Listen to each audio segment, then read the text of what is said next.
سڵاتان لێبێت بەیانیتان باش بۆ هیوایی کە شاد بن لەش ساغ بن تەندروست بن. ئەم بەیانە بەیانێکی دیکەیە کە جارێکی دیکە چامان کردوەوە هەستاوی نەخۆ واتە هەنگاوی نوێ ئەگەر هەتە بۆ هەر ئامانجێک ئەوە ئەمڕۆ باشترین دەرفەتە جوانترین خەڵاتە کە ئەمڕۆ هەستابیت و دەستت کەوت بێت ئەویش ئەوەیە کە هەناسە ئەیت و ئەتوانی بە ئامانجەکانت بگەیت. وەک هەمیشە پرۆگرامی بەیانی 24 کۆمەڵێک بڕگە و بابەتی بۆ ئێوە ئامادە کردووە. زۆربەی زۆری کەیسەکانش بۆن هەیە کە ئەگەر ئەوەی هەیە تووشی سەدمە بن بۆ لەو لاوانەوە ئەمە یارمەتی کەیسەکەی ئەدەین. یەکێک لەو بابەتانی کە باسی لێوەکەین ئەمەیە کە حکوومەتی هەرێمی کوردستان بە هاوکاری ڕێکخراوەکانی یونیسف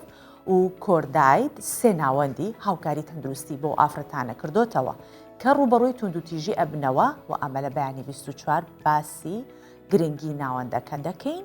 لەگەڵمان. بحثا سینۆرا دکەم سنسۆرکردنەیە و بەلکی متخۆستە خۆشی بێژم دوێ ئەژی پشکی سینۆرا دەرباسکەم. پێشنگایەکی کاریکاتێر لە دیاربەکری باکووری کوردستان کراوەتەوە کە تایە 35 تابلۆ نمایش کراون وێنە کاریکاتێریەکان پێشنگاکە کە کۆکراونەتەوە ئاماژە بۆ ئەوە ئەکەن کە بۆ ڕووداوی ناوچەکە و کێشە کۆمەڵایەتیەکان لەم وێنانە دەخرێنەوە.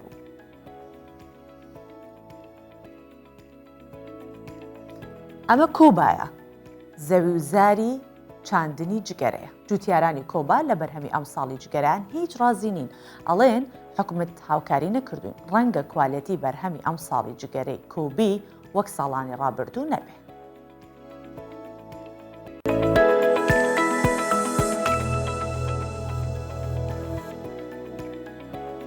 جیاواز لە ساڵانی ڕابردوو ئەم ساڵ چالاکی زۆر جۆرا و جۆر لە کارنەڤاڵی ساڕۆژی ڕاپەڕین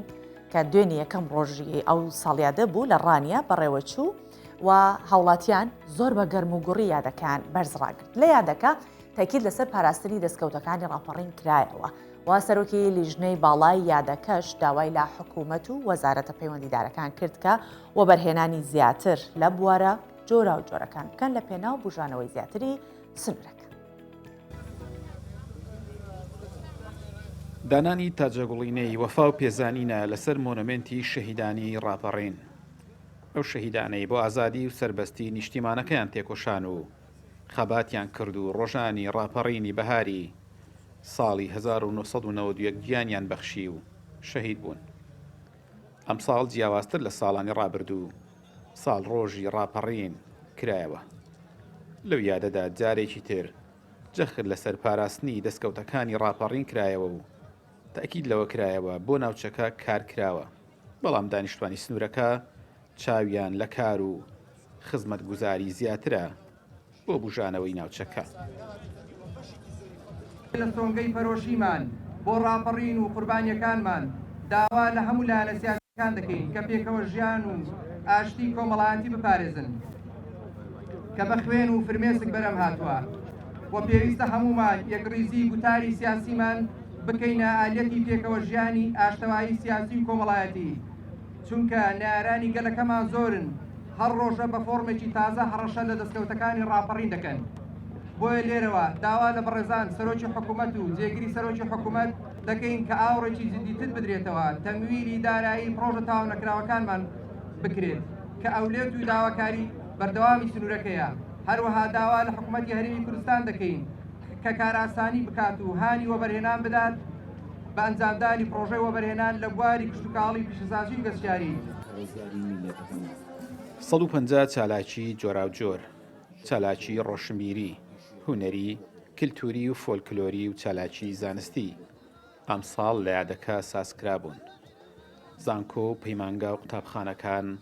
بەشداری کارا و چالاکیان لە یادەکە هەبوو. پێنجی سێ ڕۆژێکی گرنگ و مێژوویە بۆ سەرجەم کوردستانیان کە لەو ڕۆژەدا خەڵکی کوردستان بە سەرجەم چین و توێژەکانەوە سەرجەم حیزب و لایەنە سیاسیەکان ڕاپەڕینیان کرد، توانیان هەرێمی کوردستان لە ژێرستەمی زوڵم و زۆرداری حیزبی بەعز ڕاوبنێن. دیارە چالاکیەکانی ئەو ساڵ سەرەڕای لەوانەیە گرفت هەبێ خەڵک نیگەرانی هەبێ بەڵام نیگەرانیەکان نەبوونە هۆی ساربوونەوەی هەستی نەتەوەی و هەستی کوردایەتی لە نێوان هاو نیشتیمانیاندا بۆیە بە جۆش و خۆشەوە زۆر بە پەرۆشیەوە بەشداریان لەو یادە مەزن و پیرۆزەدا کرد. ڕاپەڕینی گەلی کوردستان ڕووداوێکی گەورە و گرنگ و ناوازەی مێژووی بوو دەستکەوت گۆڕانکاری وەرچەرخانێکی گەورەی هێنای ئاراوە هەر بۆیە سەرباری کۆمەڵێک تێبینی و گلەی هاوڵاتیانی ڕاپەڕین بە قەرەباڵغیەکی زۆر بەشداری چالاکیەکانی ڕاپەڕینیان کرد. ئاراسەمی کوردستان 24 ڕانیە.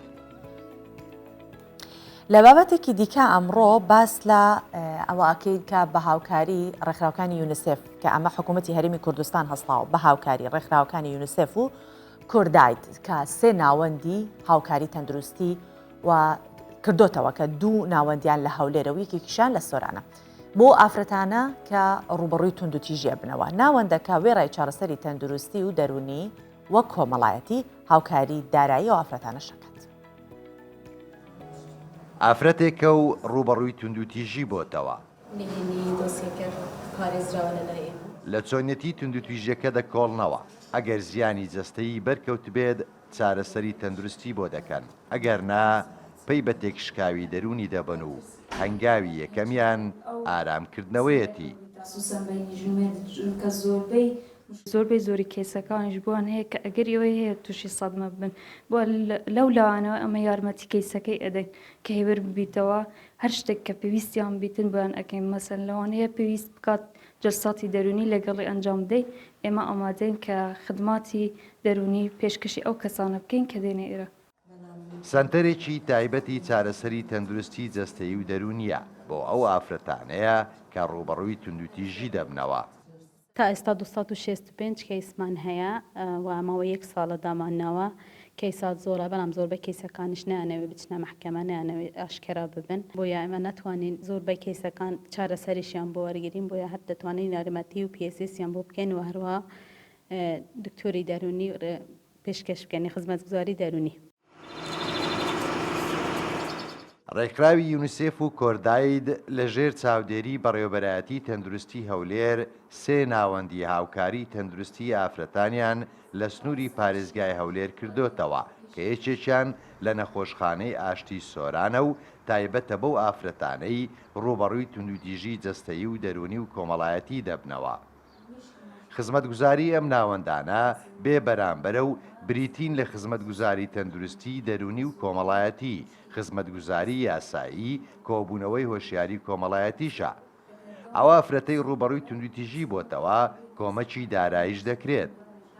لە ماوەی 1 ساڵی کردنەوەی ئەم سنتەرە لە سۆران زیاتر لە 200 کەیسی وەرگرتووە. تەیفور محەممەد کوردستان 24 سۆرە. باشە ئەوەی کە بینیمان ئەو راپۆرتا کە تەیفور محەممەد ئامادەی کرده بوو ئەوە ئەو سنتەر یاخود لقێکی ئەو سنتەرە بوو لە سۆران جا دەمانەوەی زیاتر باسی لێ بکەین چووکە لە سێ شوێن ئەم سنتەر و یاخود ئەم ناوەندە کراوەتەوە گرنگیەکەی بزانین چێت تا چەندێک ئەو ژنانی کە توندوتیژیان بەرامبەر ئەکەی ڕۆ ئەکەنە ئەو جۆرە سنتەرانە چونکە لە کوردستان بەگشتی ڕێکخراوەکانی کۆمەڵگەی مەدەنی کە لە بواری ئافرەتان کار دەکەن لەلایەک هەڵدەسن بۆ ئەرکە و لەلایەکی دیکەش ئەمە حکوومەتی هەرێمی کوردستانە کە بە هاوکاری ئەو دوو ناوەندە ناوەندی دیکەشی کردوتەوە کە لە ڕووی تەندروستی و دەرونیەوە گرنگی بۆ ژنانە بدرێت کە توندوتیژیان بەرامبەر کراوە بۆی کە بێنەوە ناو کۆمەڵگا بە دەرونێکی ئارامەوە بۆیان بەیانە پەرژین فازڵ بەرپرسی ناوەندی تەندروستی ئافرەتان و کچان لە هەولێر میوانی ئێمە بەخێر هاتی بانی باش بژی سپاس دەکەم خات و پەرژین ئەو راپۆرتە کە ئامادەکرا بوو سەبارەت بە و سنتەرەی سۆران جگە لەوە بێگومان لە هەولێریش ئەو سنتەرە هەولێر کوێی دیکەش ئەو سنتەرە هەیە دەستخۆش بۆ بەرنامەکەتان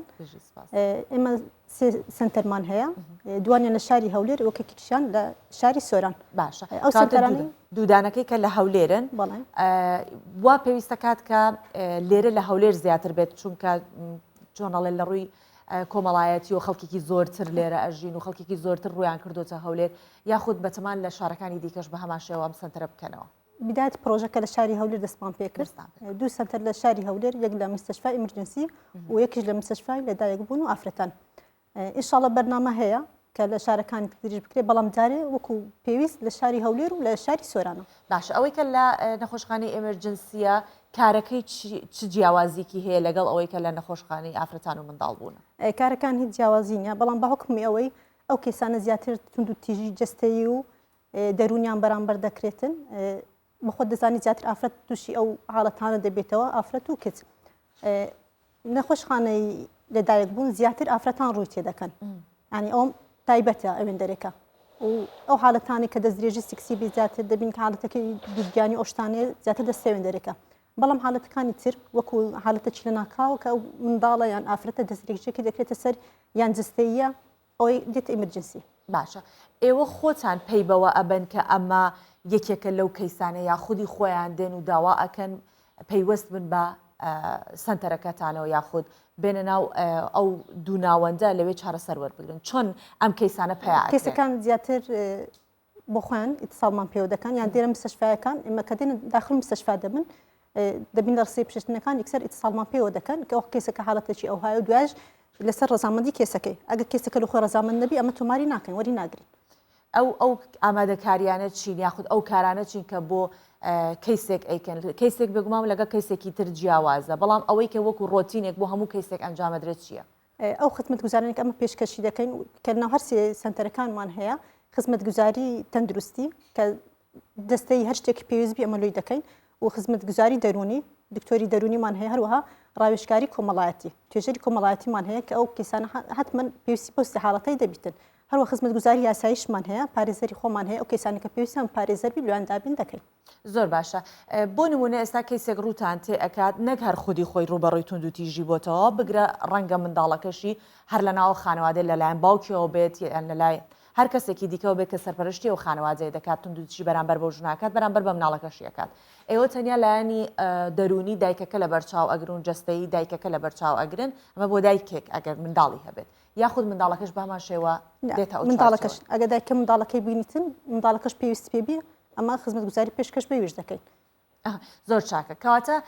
ئەم سنتەرە ئێوە ئەگەر بە تەخمینی باسی بکەیت مانگانە چەند کەیس ڕووتان تێکات یاخود ئەو کەیسانی کە ڕووتان تێەکەن ژمارەیان زۆرن کە من لەوەتی سنتەرەکەتاندانەوە بەرەو زیادبوونە چێت لەوەتی سنتەرەکەمەدان تا ئێستاکە 516 حاڵەتمان تۆمار کردووە بە هەرسی سنتەرەکە ئەوانی کە لە خۆیان تکەمە دوو حاڵەت هەیە لێرانش هەندێک کێسەکە کە دێت خۆی تۆمار دەکاتن حەز ناکەمە شێریکەین بڵاویکەینەوە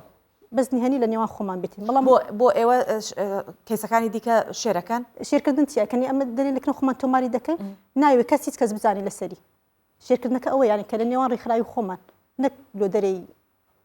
ڕێکخراوەکە هیچ کەیسێک هەیە بێت بە ئاگاداری کەسێک پاڵپشتی کرد بێت هات بێت یاخود ئەو کەیسانەی کە دێن هەمویان حەز ناکەن کەس هیچی لێ بزانێت ئەکەی زۆربەی حەز ناکە کەس هیچی لێ بزانێتن چکە بخۆ دەزانێت شتەمە هەیمە هەندێک داخراوە لەوانێ بە چاوەکیت کە سەیری بکرێتن ئەو حاڵەتی بەسەدا هات بیتن ئێوە کارتان بۆ ئەوە کردووە کە ژنانی کۆمەڵگەی ئێمە ئافرەتانی کۆمەڵگەی ئێمە بە چاو نەترسی بە بوێری بێت و بێوێت خۆی دووبارە بنیاد بنێتەوە چونکە ئەوە لە ڕووی دەرونیەوە ئازاری پێگەیشتووە لە ڕووی جستەیەوە ئازاری پێگەیشتووە ئەمە شتێکی ناشرین نییە شتێکی عیب نییە شتێکی خراپ نییە تۆ لەلایەن کەسێکەوە چۆنەڵێت داڕ و خێنراوی ئەبێ بۆ خودسازیەکی تر دووبارە بیتەوە ناو کۆمەڵگا کارتان لە ڕووی ئەوە چی کردووە بۆ کۆمەڵگا سنتەرەکەتان بەس ئەو کەیساناگرێتە خۆ یا ئەچێتە ناو خەڵکیش و ناو ژنان بۆی کە زیاتر ئاگادار بن هۆشیار ئەمە خولەکانی هۆشیاریشمان هەیە تاکو ئێستاکە لەوە تەی 5 مانگی دەست بەکاربوونی سنتەرەکەمان 4134 کەس بەشداریان کردوە خولەکانی هۆشیاری خولەکانمان لەسەر بنەمای جێندەر و کۆمەڵایەتیە خولەکانی دەزیرێژی سێکسی لۆسەر منداڵ و ئافرەتان هەروەها بە زۆر بەشودانی کچان هەروە مافەکانی منداڵ و ئافرەتان زیاتر خولەکانمان سەوانەیە وەمان کردووە کە ینی خەڵک هۆشیار بیتن معلوماتی هەبیتن لەسەر ئەو شتانە ئەو خولانەی کە ئەیکەنەوە بۆ ئەو ئافرەت و خانمانەی کە هۆشیاریان زیاد بکەن زیاتر لە چ سنوورێک ئەو خولانە ئەکەنەوە لە سنووری قوتابخانەکانە یا لە سنووری شارەکانە لە گوندەکانە چۆن ئەو خولانەکان خولەکانمان زیاتر ئەمە ناو مستەشفایەکان دەکەین چکە بەتو ئەو کەسەی کە نەخۆشی دێتە مستەشفای هاوڵەتشی لەگەڵە ینی ئەو معلوماتی لە هاوڵەکەش شێر دەکرێتن یان ئەو کەسی کە دەزیرێژی کراتە سەری کە دێتن کەسێکی لەگەڵە هەروەها لۆ کارمەندانی مستەشفایەکانیش خولمان کردیتەوە و ئینشاءڵڵا زیاتر پێش دەچیتن وەلو لە دیانەش ئەمە لە شاری سۆران خولەکانمان لە قوتابخانەکان کردیتەوە لە هەولێریش ئەو قوتابیانی کە دێن خول ئەویان هەیە تدریب سەیفیان هەیە ناو مستەشفایەکان یان ئێستاکە خولی ئەویان هەیە دێنە ناو مستەشفایەکان بەشداریان پێ دەکەین لە خولەکانی هۆشیاری. باشە کێن ئەوانەی کە ئەندام و چۆنەڵێت کارەکەن لە سنتەرەکەتان لە ڕووی پسپۆڕایەتیەوە ئەندامەکان و ئەوانەی کە پزیشک و هەمویان پسپۆڕاتی تایبەتی خۆیانیان هەیە؟ بەڵێ ئێمە ڕێکخراوەکەمان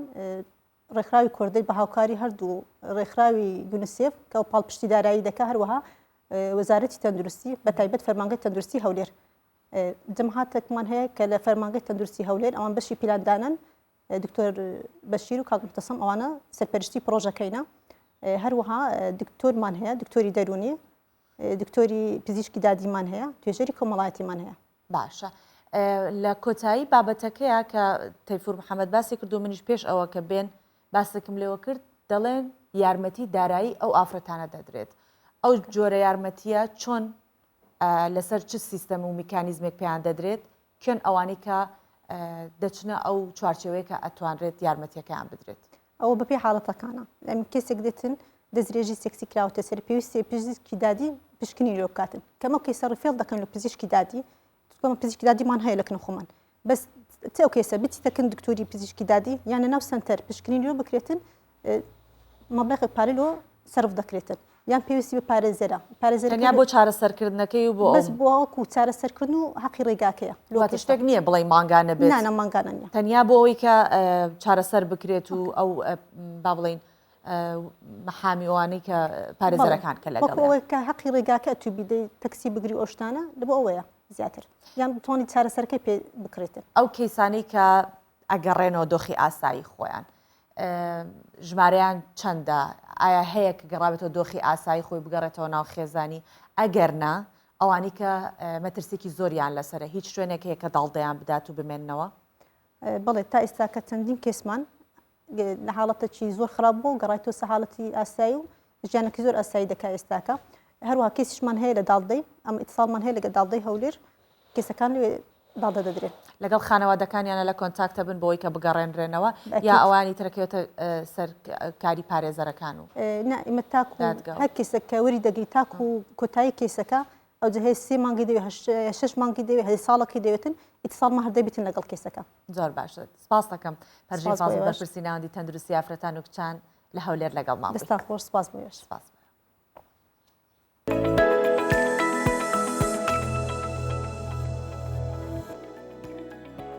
دێنە ناو دنیای هونەرەوە کە باس لە پێشەنگایەکی کاریکاتێر لە دیار بەکری باکووری کوردستان ئەکەین کە تیاسی 5 تابلۆ نمایشکراون وێنە کاریکاتریەکان کە لە پێشانگاکان ئاماژن بۆ ڕووداوەکانی ناوچەکە و کێشە کۆمەڵایەتەکان. li Diyarbekirê di navçeya nawendiya dîrokî Sûrê de li qesra Zêrzevanê pêşangeheke rengîn û cewaz hat vekirin. Pêşangeh ji aliyê karîkatûrîstê Rojavayî Seyda ve ku li Swêdê de jî hat vekirin. Beriya pêşangehê di hewşa qesrê de li gel karîkatûrîst Seyda bi moderatoriya Seydxan Enter panelek jî hat pêşkeşkirin. Gotin awê. Di pêşangeha karîkatûran de karîkatûrîst Seyda behsa mijarên ku di civakê de behskirina wan, şîrovekirina wan şerm tê dîtin dike û rexneyên tund li ser guvaşên civakî yên azadiya takekesî sînordar dike dide der. Karîkatûrîst Seyda dibêje birêya qerfan bênivîs ew peyamên xwe dide û dide zanîn ku çand û dîroka Kurdan bo karîkatûrê gelek dewlemend e. Behsa sînora dikim sensorkirinê û belkî min dixwast ji xwe jî bêjim divê ez jî piştî sînora derbas bikim. û ez bêjim ev mijarana jî belkî mirov mezin dibe dema tu zarove tiştin hene nabe tu behsa wê bike tu bêje lê niha mirov mezin bûye û divê bi zelalî bê axaftin li ser. Pirsin di baweriya min de heta roja îro wek te got şerme û nayê gotin lê bera derkevin û reaksiyon jî ew bersev e yanî reaksiyon hek li dijî me be yan jî hek pozîtîv be ji min re bersev e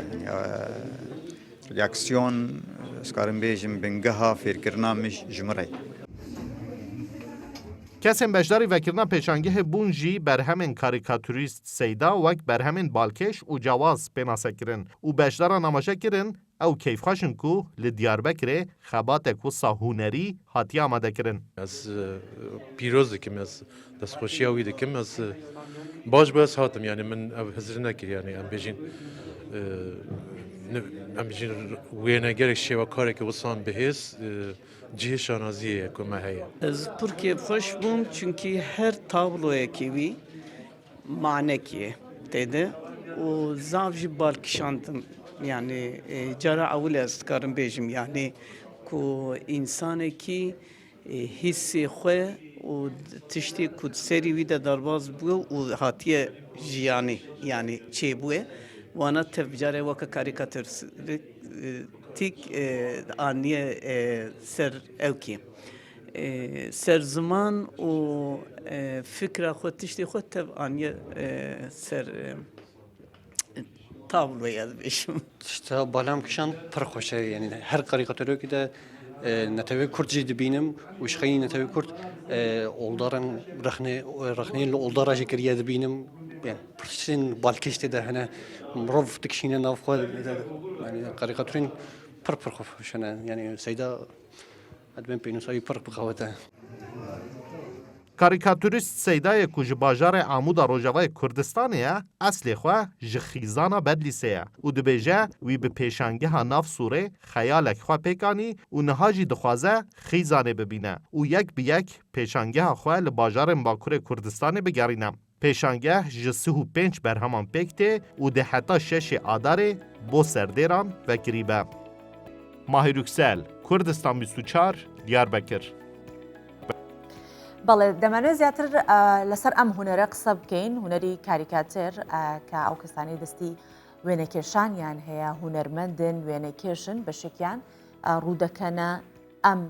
هوەرە و هوەری کاریکاتەرەکەن جا بابزانی لە کوردستان چەندێک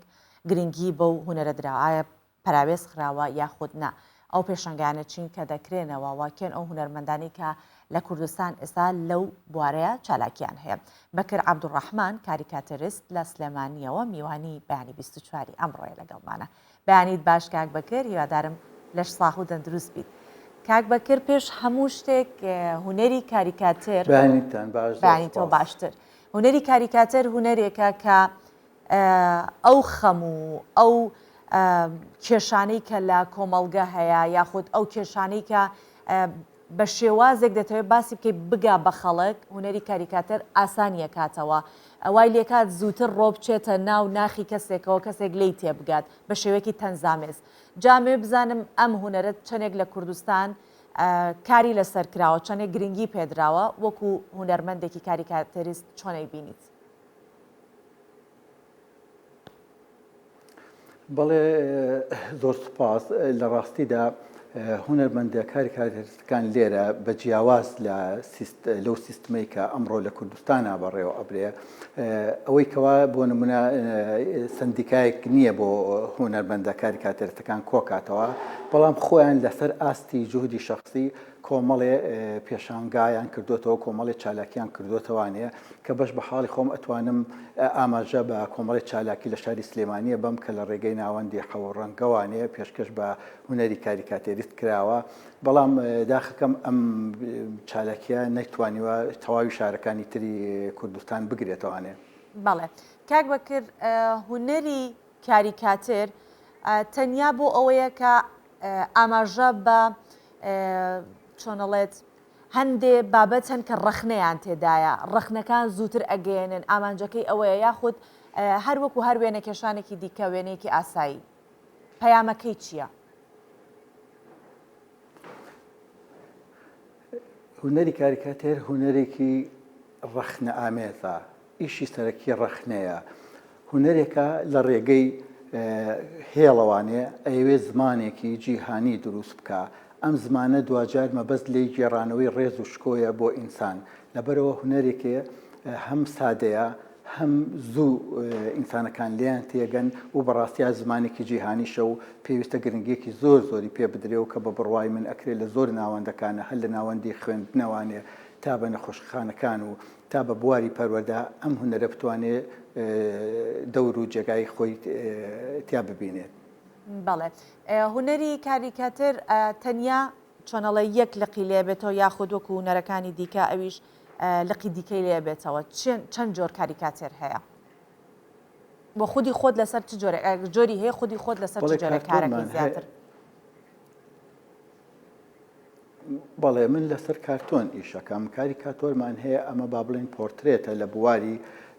کاریکاتێرە ئەمە لەسەر زیادکردن و مبالغەکردنە لەسەر شکل و شێوەی ئینسانەکە بەڵام کارتۆن ئەمە بوارە گشتیەکەیەتی بەڕاستی نابەسرێتەوە بەوەی کەوا تۆ لەسەر کەسێ ئیشکەی لەسەر دیادەیە ئیشەکەیت نەک لەسەر کەسێ من بەش بە حاڵی خۆم لە بواری کارتۆنە ئیش دەکەم. باشە ئەو کاریکاتەرانی کە جەنابەت ئەیکەیت چۆنە کە کاریکاتەرەکە دروستەکەی چاوەڕوانیەوەکەیت حاڵەتێک ڕوو ئەیات یان شتێک لە ناختە کاریگەریت لەسەر دروستەکات ئەو دەم کاریکاتەرەکە دروستەکەیت یاخود شێوازی دروستکردنەکەی چۆنە چۆن ئەو وێنانە دەکێشیت؟ بەڵێ لە ڕاستیە هونەری کاریکاتێر هونەرێکە کەوا هونەری مبالغەکردنە هونەری زێدە ڕەویە هونەری تێکشکاندنی قاڵب و سنوورەکانە ئالێرەوە کاریکاتێر بەڕاستی هەم بوێریەکی ئەوێ هەم پاشخانێکی فەلسەفی ڕۆشنبیری ئەوێ لەبەر ئەوە زۆر جار کەسێک ئەگەر لە بواری ڕۆشنبیریە لە بواری فەلسەفە لە بواری ئابووریا شارەزایی هەبێ لەوانەیە زۆر پێش ڕووداوەکان بتوانێت کۆمەڵێک وێنەی ڕخنە ئامێزی لەلا دروست بێت و بتوانێت لە ڕێگەی کاریکاتێرەوانێ ئەم ڕخنانە بەرجەستە بکە و بیخاتە بەردیدی ئەوانەی کەوا ئەیانوێ لە پێشانگاکانە بێن و کاریکاتێرەکان ببێنن. کاک بەکرد ئەوەی کە وێنەی ئاسایی باڵێ سروشت دەکێشێت یاخود وێنەی پۆرترێتی کەسێکە کێشێت زیاتر کار لەسەرەوە کات کە کەسەکە هەبێت ببوورە وێنەکە هەبێت شتێک کە جاری وایە لە خەیاڵەوە هەڵەقڵێ جاری واشە نا لە بەرامبەرەکەت کەسێکە تۆ وێنەکەی ئەەکەی کاریکاتر چەندێک پشت بە خەیاڵ دەبەستێت و چەندێک پشت بە ڕاستی دەبەستێت پەیوەندی خەیاڵ و ڕاستیەکان چین لە کاریکاتر؟ بەڵێ ئەو پەیوەندی کاریکاتێر لە ڕێگەی ئەو مبالغەکردنەوەوانێ لە ڕێگەی مەسەرەن درێژکردنەوەی دەستی ئینسانێ درێژکردنەوەی لوتی ئینسانێ لە ڕێگەی گۆڕینی جێگا و شوێنی مەسەن چاوی ئینسانێکەوانێ ئەتوانێت دەستکاری شتەکان بکە لەبەرەوە هیچ شتێ بەدەر نییە لە ئەدەب و لە هونەرە لە خەیاڵ بەدەر نییە بەڵام ئەم خەیاڵەیە سەر کێشێتە کوێوانێ ئەوەیە لە کاتی پۆرترێتێکی ئاساییە کە کەسێکی شێوەکار ئەیکا کۆمەڵی یاسا و ڕێسا هەیە ناتوانێت لێیبا بەڵام هونەری کاریکاتێر لەو ڕێگایەوانێکەوە هونەری زیادە ڕەویە هونەری مبالغەیە دێ دەستکاری هەموو شتەکانەکە هەموو سنوورەکانە بەزێنێ هەموو قاڵبەکان تێگەشکێنێ ئەمە زمانی کاریکاتێرە. کاریکاتێر تا چەندێت توانیوێتی کاریگەری هەبێت لەسەر ئەو ڕەخنانەی کە ئاراستەی کەسێک دەکرێت یا ئاراستەی حاڵەتێک دەکرێت دۆخێکەکرێت بۆ نمونە پیسبوونی ژینگە یاخود لە ناوچوونی کولتوری وڵاتێک شوێنێک لە ڕێی کاریکاتەرەوە چەندێک ئەتوانرێت کاری لەسەر بکرێت بۆ نمونە بە فیڕۆدانی ئاو.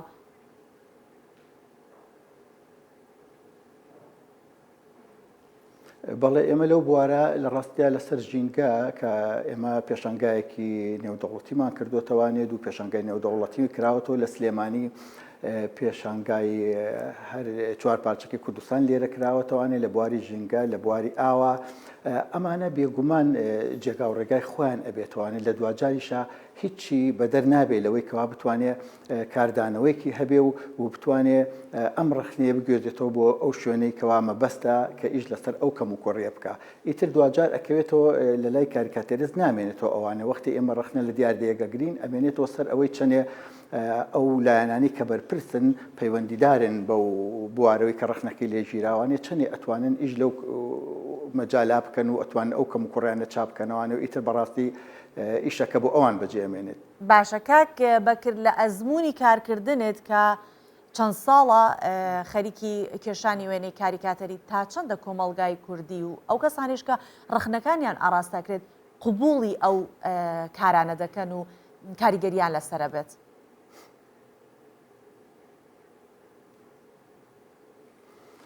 بەڕاستی بۆچی قوبوڵی ناکەن لێرەش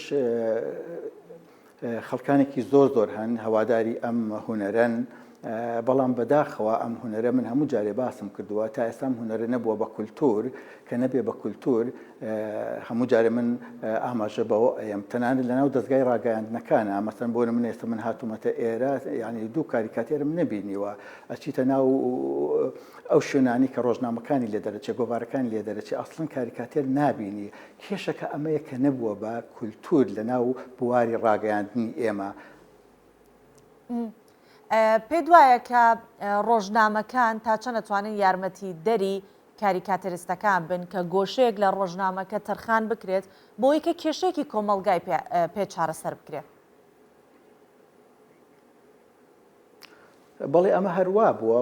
ئەمەش کراوە بەڵام بە شێوەیەکی بەرچاو نەبووە بەڕاستی ینی بەو دەرەجەیە نەبووە کە ببێ بە کولتور ئەمە بە جۆرێ بێ کە وەکوتم لە هەموو بوارەکانە بەڕاستی ئەکرێت لە نەخۆشخانەکانە کاریکاتێر هەبێ ئەکرێت لە وێستگەیەکی پاسە کاریکاتێر هەبێ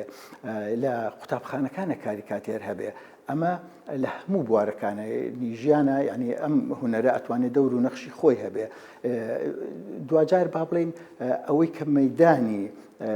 ساخبوونەوەی کاریکاتێرە بەڕاستی لە ناو ڕاگەیاندنایە هەم لە ناو لاپەڕی ڕۆژنامەکانایە کە بەڕاستی بەداخەوە لە ئێستای ڕۆژنامەکانی تر ڕۆژنامەی کاغەز نەماوە هەمووی ڕۆژنامەی ئەلکترۆنیە و ڕاگەیاندنەکانە کە بەشێکی تەلەڤیزۆنەکانە کە من ئومێ دەکەم لێرەوانەوە لە ڕێگەی ئەم کەناڵی ئێوە شەوانەیە ئەگەر بکرێ هەموو ڕۆژێک ئەکرێت چەند کاریکاتێرێک ئێوە بڵاو بکەنەوانێت کە زیاتر باسی ئەو ڕووداوانە ئەکەن لە کوردستانیان لە دەروی کوردستان بڵاو ئەبێتەوە ئەمەش بە خاتری ئەوەی کەوا خەڵک ئاشنا بێ بەم هونەرە کە زۆر سادەیە ئەکرێت لی تێبگەین و ڕسمێکە لە یادگەمانە بمێنێتەوانێ و ئیش لەسەر جوانەکانی بکەین. باشە لە جەنگەکانە کاریکاتۆر ڕۆڵی چییە ئێستا بۆ نمونە لەم جەنگەی کە ئێستا هەموو جیهان مەترسی لەسەر ئەم جەنگەی کە دەستی پێکردەوە بەڵام نەگاتە ئەو حاڵەتە یاخود ئەو دۆخێکە باسی لێوە ئەکرێت بە بۆمبی ئەتۆم و ئەو جۆرەشتانە تا چەندە کاریکاتێر ئەتوانێت کاریگەری هەبێت ئایا بە شێوەی ڕخنە ئامێزە ببێت یا بە شێوەی هۆشیارکردنەوە چۆن ئەتوانێت لە جەنگا ڕۆڵی هەبێت کاریکاتێر؟ بەڵێ هەر ئێستا سوپاس بۆ پرسیارەکەت هەر ئێستا کۆمەڵێ پێشانگای نێودەوڵەتی ساز کراوە لە هەموو جیهاندا لەژێر ناونیشانی نابۆ شەڕ بە تایبەتی ئەو شەڕی کە ئێستا لە بینی ئۆکرانیا و رووسیا هەیە کە ئومێ دەکەم پێشانگایەکی ئاوهاش ئێمەی لێ بەبەش نەبین بتوانین پێشانگایەکیش لەسەر ڕوبەڕووبوونەوەی جەنگ لە کوردستانی شابەرپا بێ کاریکاتێر بەڕاستی لە کاتی جەنگە تەنها ئەوەیە ئێمە بژێڕێتەوە بۆ ئەوەی کەوا شەڕ نەبێ چونکە لە شەڕا هەموو جوانەکان لەناو ئەچن مرۆڤ لەناو ئەچێ بۆیە من هەر بۆ خۆم ئەوەی لەسەر جەنگی ئۆکرانیا کردومە یەکێکیان وێنەی پۆتینە کە بەڕاستی مێشکی پۆتین زەوی تایە ینی وەکو ئەوەی خەیاڵی داگیرکردنی زەوی هەیە بە دەستێکی کتێبێکی پێیەکەوە ڤیتۆیە و دەستەکەی تریشی ئاماژە بۆ لێدان ئەکات لە ئۆکرانیا جا کێشەکان ئەمەیە بەڕاستی دوایی من مناڵێکم کردووە لە وێنەکان ئەکرێ ببینێ کە شیر ئەخوا بەڵام گوڵێک لە بێئاویە و کە ڕۆکەتەکان بەسەری ئەبارێ ئەم هاتووە مەمکە شیرەکەی ئەیا بە گوڵەکە بڵێ ئەمە پەیامی کاریکاتێرەکەوە ئاشتی و سەرفرازی و گێڕانەوەی ڕێز و شکۆ بۆ ئینسانەکان هەمیشە پەیامی سەرەکی ئەوە لە جەنگا بێ یان لە کاتی ئاشتیدا بێ. پرسیارێکی دیکە ئەوەیە کە ئێوە با هونەرەکەتان ڕەخنە لە ئەو ڕووداوانە ئەگرن یا ڕەخنە لە کۆمەڵێک بابەتەگرن کە دەتانەوێت چارەسەر بکرێت خۆتان چەنێ ڕوبەڕووی ڕەخنا بنەوە یاخود چەندێک ئەو کارێکە ئێوە ئیکە ڕێگری لە بەردەمی هەیە؟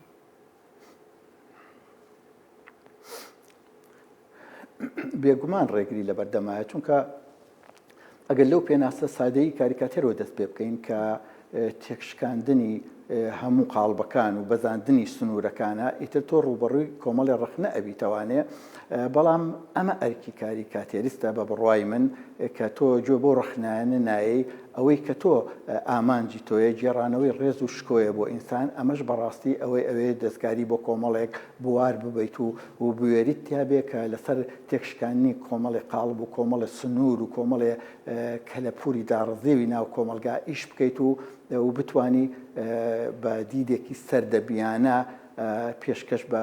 هونەردۆستانی بکەیت. باشە کاک بەکر چەند پێشەنگات کردوتەوە ئەم وێنانی کە ئێمە ئێستا لەسەر لایەکی شاشەکەکە لەگەڵ جەناب تا پەخش ئەکرێن ئەبینرێت کۆمەڵی وێنەی جوانن کۆمەڵە ئامانجی جوانیشی تێدایە ئەمانە تا چەند بەشداریت پێکردوون لە پێشەنگاکان و چەند پێشەنگات تا ئێستا کردوتەوە. بەڵێ من دوانزە پێشەنگام تا ئێستا کردوتەوانێ پێشەنگای هاوبەشمان کردوتەوانێ لە دیداری نێودەوڵەتیا بەشداریمان کردووە ئێستش لە پێش بڕکە جیهانیەکانە خۆم و کۆمەڵی هاوڕێمان بەشداری لە پێش بڕکە جیهانیەکانی شاکەین. باشە یەک پرسیاری تر کە دوا پرسیاریشمە بۆ بەڕێزت لە پەیمانگای هونەرە جوانەکان بەشێک هەیە بە ناوی بەشی کاریکاتەر یان پێت وایە کە کاریکاتەریست کەسێکە هونەرەکەی لە خودی خۆیەوە ئەخڵقێت ڕەنگە پێویست بۆ نەکا بە شێوەیەکی ئەکادمی لەسەری کار بکات یاخود پێویستە بە شێوەیەکی ئەکادمی کاریکاتەریست پەروەردە بکرێت.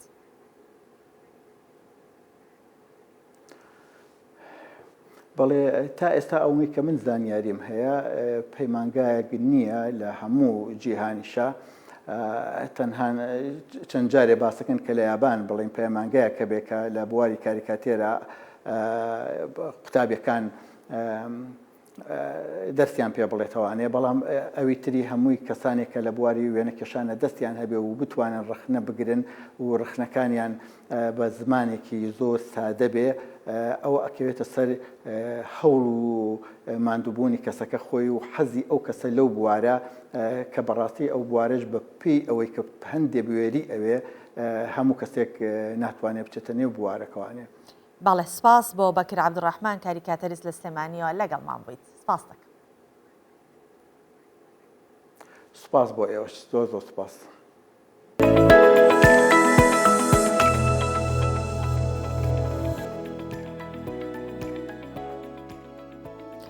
بەڵێ بەردەوامی لەگەڵتانە بە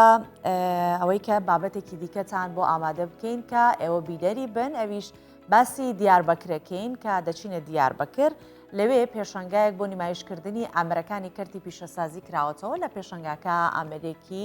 وردکردنی بەرد نمایشکراوە کە لە توانایدا ڕۆژانە 2000 تۆن بەرد ورد بکات وە سەرۆکی ژووری پیشەسازی و بازرگانی دیاربەکریش ئەڵێت کە ئەگەر ئاستەنگەکان لە بەردەم کارسازان هەڵگیرن ئەوە دیاربەکر لە بواری پیشەسازی پێشکەوتنی زیاتر بەخۆوە بێت.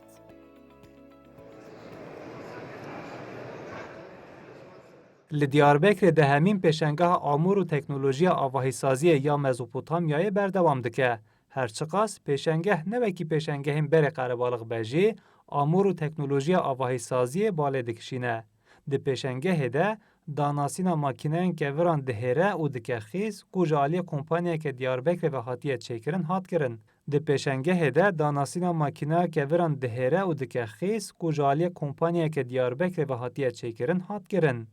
Ev makine di nava sê mehande li Diyarbekirê hatiye çêkirin ku makîneyeke mobil e ku keviran dihêre. Li gorî ku rayadarên kompanyayê dibêjin di nava rojekê de ev makine dikare tam 2000 ton kevirên reş yên li derdora Diyarbekirê bihêre û ji van kevira jî her wiha xîzê an ku qûmê hilberîne. Rêveberên kompanyayê dibêjin makîneya wan mobil e û dikarin li her dereke guncav were bikaranîn. Makîne 65 ton e û bi 4 milyon û 500 hezar lîreyê hatiye çêkirin û ji aliyê 5 kesan ve tê bikaranîn. Ji bilî motorê hemû parçeyê din ên makîneyê li Diyarbekirê hatine çêkirin. Rêveberê şîrketê Alî Çelîk got ew dê gelek makîneyên wekî vê çê bikin. Makîna mucura dişkîne yani kevir dişkîne. Kevirê yani em qiraj daxê em bi beton santralî kevir dişkîne yani dike yani memleketî ji bo memleketê me jî hem ekonomî Tirkiye jî yani çêtir be. رایدارین قادا بازرگانی آماجه دکن کو کارسازن کرد لهر آلیه باکور و ترکیه کارین سرکفتی دکن. سروک جورا بازرگانی و پیشسازی یا دیاربکر محمد قایا گوت خدمتگزارین بنسازی بین کرن و آستنگین لپیشیا کارسازان بین را کرن ده کارین سرکفتی بکن. Özellikle dezavantajlı konumlarımızın normale çevrilmesini istiyor. Eger derfet bedayîn karsazên me dikarin gelek karên serkeftî bikin. Binêrin li vir makîneyek hatiye çêkirin, bi vê makîneyê dê kevir bên hêrandin û xîz bêne çêkirin. Wê demê li şûna xîza çemê Dicleyê dê xîza kevirê reşê Diyarbekirê were bikaranîn. Em dixwazin binasaziya ku em bikaribin pê kelûpelên xwe bigihînin bendera Mêrsînê jî zû bên çêkirin. Em ji bo vê yekê û ji bo rakirina dezavantajan destekê dixwazin. کارسازن کرد دبیجن دیاربکر جی دخوازه د جیهان ده رکبریا برهمانی نبکه لدوی درفت بدایین و کارهسانی بکرن. کارساز دینن زمان کو با امورن آواهی سازی هاتیه نشاندان کو دیاربکر دکاره د جیهان ده به مارکه که ناسکری. پیشنگه شش آدار روژا یکشمه بداوی ده به. حسن کاکو کردستان 24 دیاربکر.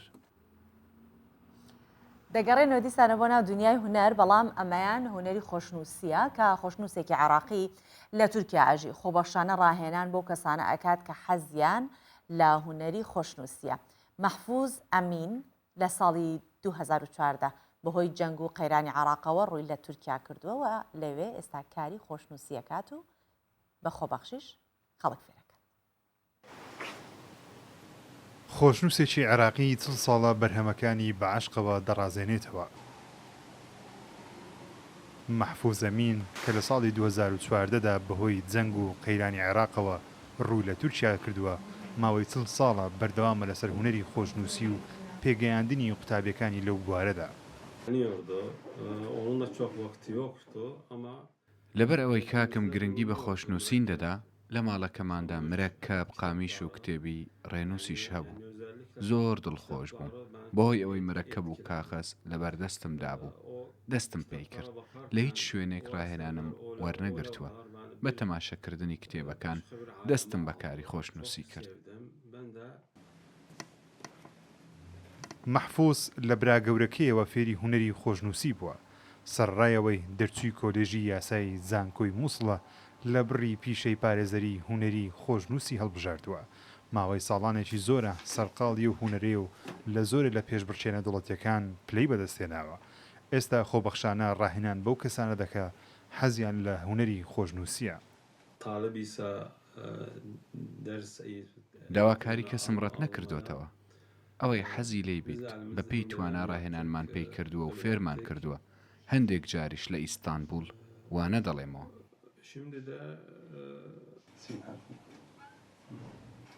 مەحفوظ لە ساڵی 2016دا لە زانکۆی وەقفی فاتح سوڵتان ئەحمەد دەستی بە خوێندنی ماستەر کردووە.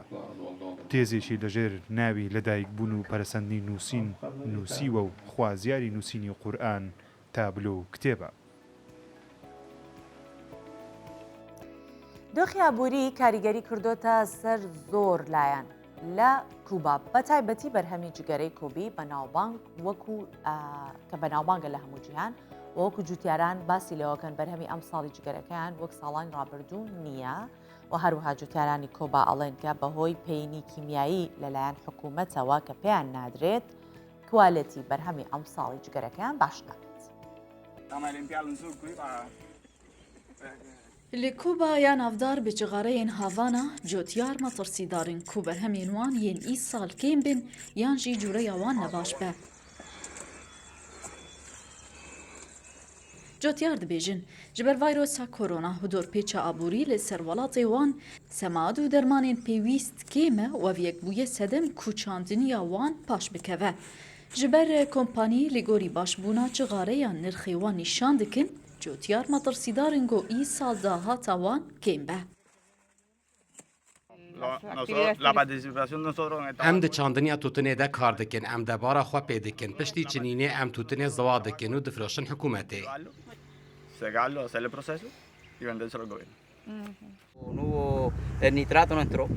ئیساڵ نیترات نەگەیشتمە پێین هەیە باشە نەخرابە لە بێی نیترات بەرهەمن من نەباشن و ڕەنگێ وان خرابە.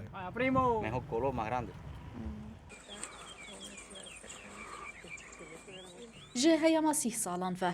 ev mezintirîn krîza abûriyê got ku batê re derbas dibe ku abûriya wê yazda ji sedî paş ketiye.